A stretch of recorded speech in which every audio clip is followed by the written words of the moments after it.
하나님 말씀을 같이 봉독을 했습니다. 우리 디모데전서 2장 말씀, 2장 1절에서 15절 2장 말씀을 우리 같이 봉독을 했고요.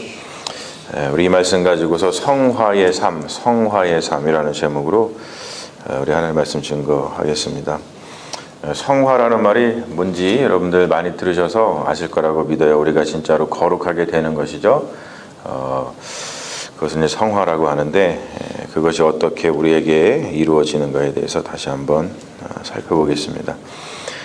지난주에 제가 전했던 말씀은 대속물에 관한 것이었어요. 그러니까 오늘 말씀에서도 보면은 그가 모든 사람을 위하여 자기를 대속물로 주셨다. 그래서 그리스도가 대속물이다. 예수 그리스도가 대속물이다 라고 하는 복음이 있죠. 그런데 이 복음, 이 진술을 잘못 이해하면 이 복음의 의미가 굉장히 축소되고 훼손된다고 제가 얘기를 했어요. 이 대속물이라고 하는 것은 우리가 그냥 흔히 알고 있듯이 하나님이 자기 아들을 갖다가 우리를 사기 위해서 이렇게 누군가에게 내놨구나, 팔았구나, 그래서 그 값을 주고서 우리를 샀거나, 우리는 그렇게 그냥 흔하게 생각을 합니다만, 그것이 이제 잘못 오해가 되면 복음의 의미가 축소되고 훼손된다는 것이죠. 대속물이 가지고 있는 궁극적인 의미는 뭐냐면 구원하시는 하나님에 대한 상징입니다. 구원하시는 하나님. 그러니까 뭐냐면 하나님이 구원하신다는 거, 하나님이 구원하신다. 굉장히 중요한 말입니다, 여러분. 왜냐하면 구원의 주권성을 얘기하는 거거든요. 누가 구원하느냐는 거예요. 근데 우리는 우리가 자꾸 우리의 어떤 노력, 또 우리가 뭔가를 열심히 하고 뭐 율법을 잘 지키고, 계속해서 우리 사도 바울이 이 본인의 서신서에서 얘기하는 게 복음의 의미를 율법으로 다시 환원시키지 말아라, 율법으로 축소시키지 말아라 계속 이야기를 하죠. 그걸 거짓 가르침이라고 계속 얘기를 합니다. 우리는 그렇게 율법을 지킴으로, 우리가 착한 일을 함으로, 우리가 뭔가를 의로운 행위를 함으로써 구원받을 수 있다라고 하는, 즉 뭐냐면 구원은 내가 하는 거야, 내가 구원을 할 수 있는 거지, 이렇게 잘못 생각한다는 것이죠. 그게 아니라 하나님이 자기 아들을 대속물로 우리에게 주셨다는 것은 뭐냐면 하나님이 구원하신다는 거예요.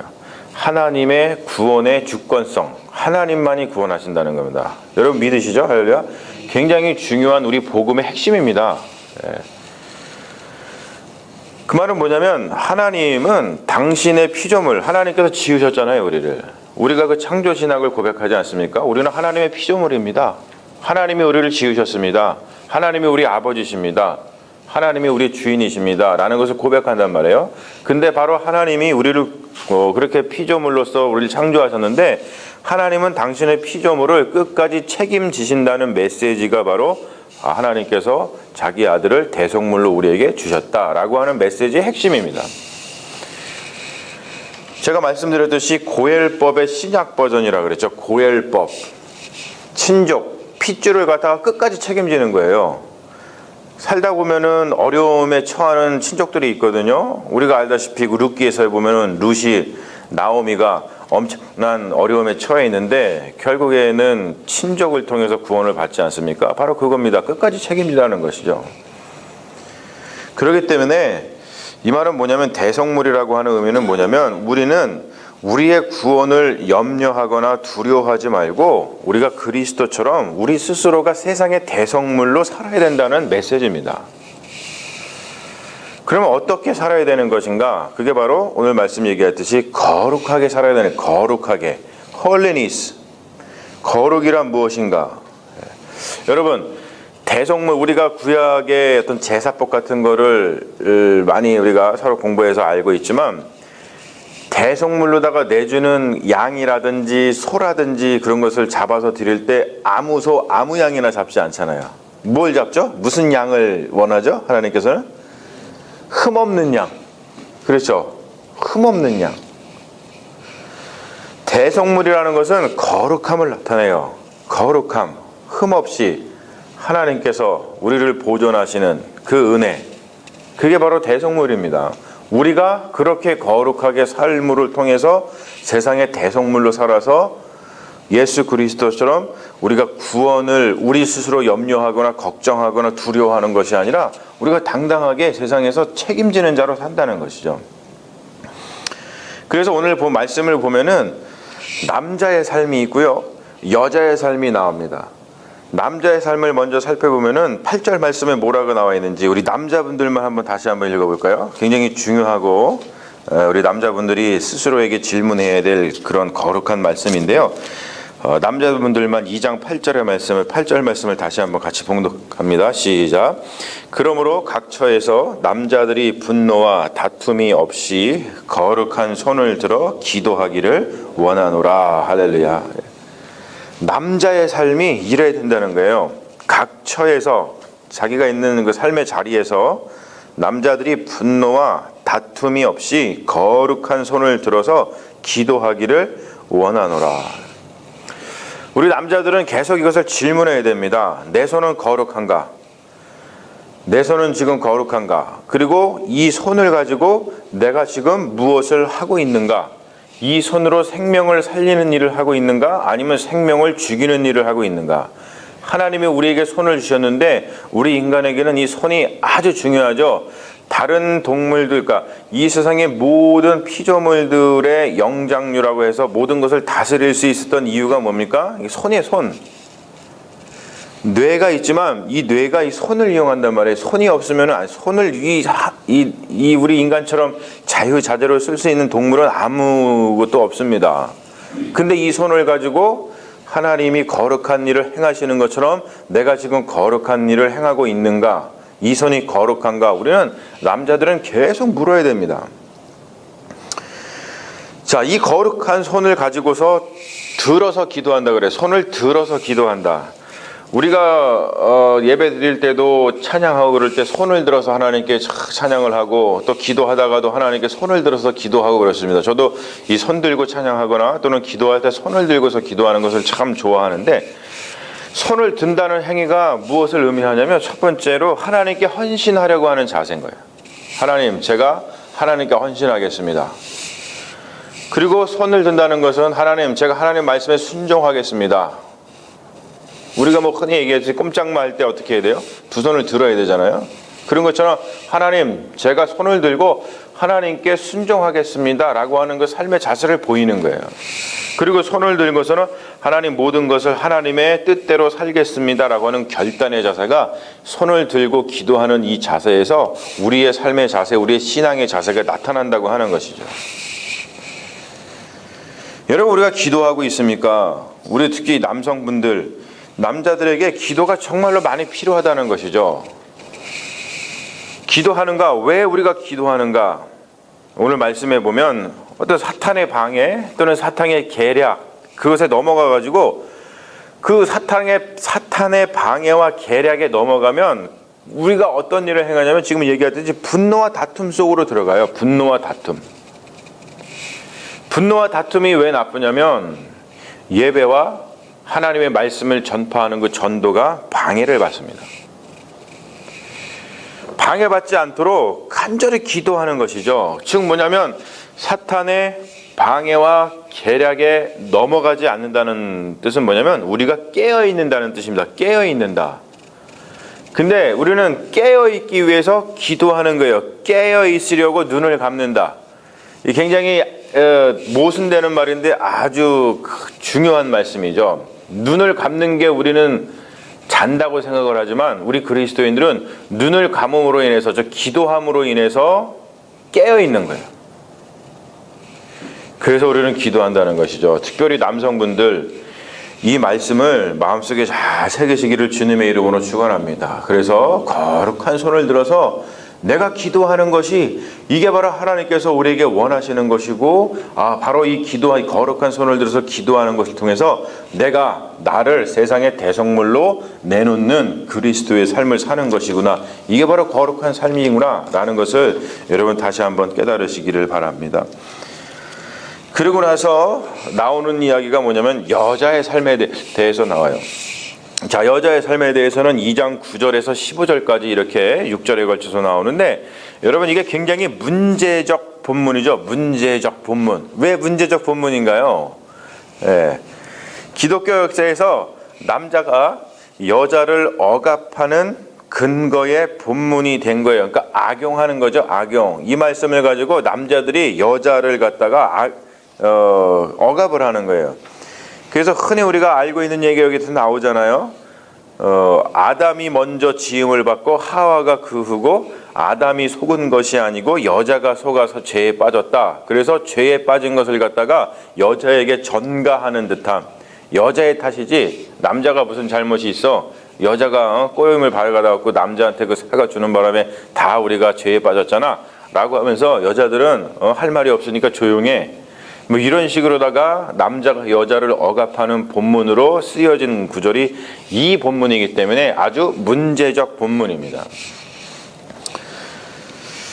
우리가 이 말씀을 가지고서 그런 문제들을 좀 이렇게 걷어내면서 이렇게 생각을 해보자는 것이죠. 남자들의 삶에 대해서 아까 두 손을 들고서 거룩한 손을 들어서 기도하는 것을 갖다가 얘기를 제시를 했듯이 똑같은 거예요. 여자들의 거룩한 삶에 대해서 한번 생각해 보자는 것이죠. 여자가 어떻게 살아야지 거룩한 삶을 살 수 있고 성화의 삶을 살 수 있는 거고, 어떻게 해야지만 예수 그리스도처럼 우리를 대속물로다가 내놓을 수 있는 것인가. 첫 번째 보면은 이런 말씀이 있죠. 선행으로 치장하라. 선행으로. 말씀에 보면은요, 이런 말씀을 해요. 또 이와 같이 여자들도 단정하게 옷을 입으며 소박함과 정절로서 자기를 단장하고 따은 머리와 금이나 진주나 값진 옷으로 하지 말고 오직 선행으로 하기를 원하노라. 그러니까 우리가 여성분들은 이제 이게 예쁘게 입는다 그러잖아요. 치장한다 그러잖아요. 그런 걸 할 때 금이나 은이나 값진 어떤 분에 넘치는 어떤 사치 이런 것으로다가 자기의 모습을 치장해가지고 거룩한 모습을 보이려고 하지 말고 어떻게 하라고요? 선행으로 치장을 하라는 거예요. 선행으로다가. 이게 거룩한 삶이라고 하는 것이죠. 그러니까 다른 말로 표현해서 뭐냐면 뭐 금이나 진주나 값진 것 같은 거 절대 가지면 안 돼. 뭐 금귀고리, 금반지 차면 안 되고 진주 갖다가 이렇게 하면 안 돼. 이런 말이 아니에요, 여러분. 여러분 그런 거 하세요. 얼마나 이뻐요. 진주, 금, 하나님이 주신 우리의 주신 선물로 주신 거 아니에요. 이 땅에서 우리가 누릴 수 있는 아름다움 아닙니까? 얼마든지 하십시오. 하지만 진정으로 우리가 우리의 거룩함을 치장하는 것은 선행, 아름다운 행동 이라는 것을 잊지 말라는 것이죠. 그게 정말로 중요한 거예요.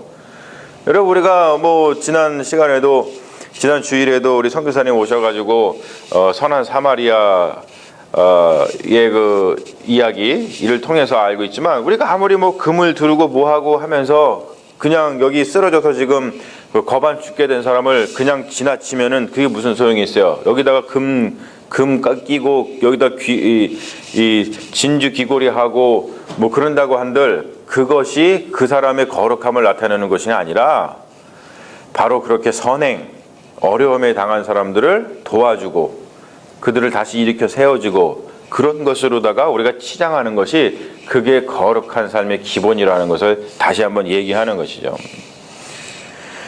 그리고 순종함으로 조용히 배우라.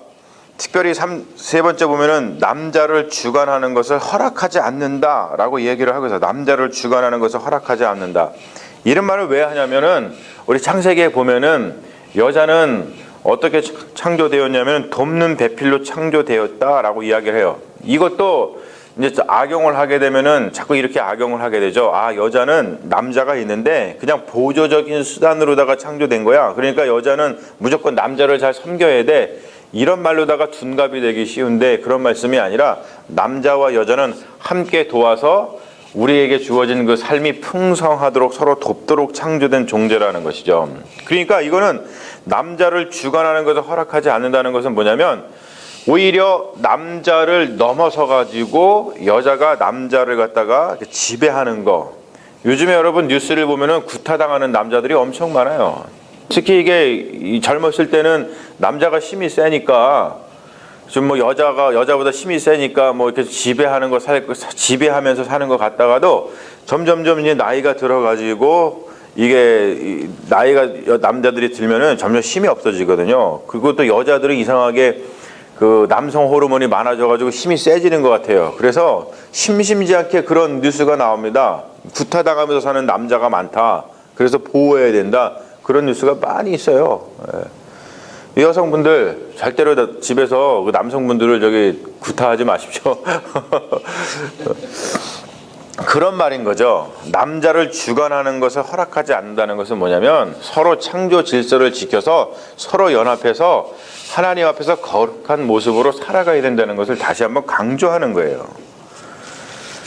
자신의 연약함을 알아야 된다 또 얘기를 하죠. 네 번째 보면은 여자가 유혹에 약하다는 거예요. 유혹에 약하다는 것은 어떤 그 유혹 그런 카사노바가 해가지고 이런 뜻이 아니라 여자는 기본적으로 남자보다 좀 마음이 이렇게 어머니의 마음을 가지고 있기 때문에 너그럽습니다. 그러니까 누군가 마음 먹고 이렇게 나쁜 짓을 위해서 이렇게 유혹을 하면 이게 넘어오는 경우가 굉장히 많이 있죠. 그래서 자기 자신의 연약함을 인정하고 그 연약함을 이렇게 커버해가지고 온전한 모습으로 살기 위해서 살라고 하는 것이죠. 그래서 뭐라고 얘기하냐면 정숙함으로 믿음과 사랑과 거룩에 거하면 자녀를 낳는 것을 통해서 구원을 받을 것이다. 이런 말씀을 합니다. 왜 사도 바울이 이런 얘기를 할까요? 바로 지금 디모데가 어디서 목회를 하고 있냐면 에베소 교회에서 목회를 하고 있거든요. 근데 그 에베소 교회에 어떠한 일이 있었냐면은 일부 젊은 여자들이 아내이고 어머니임에도 불구하고 그 역할을 제대로 하지 못한 사람들에 대한 이야기를 사도 바울이 들었다는 거예요.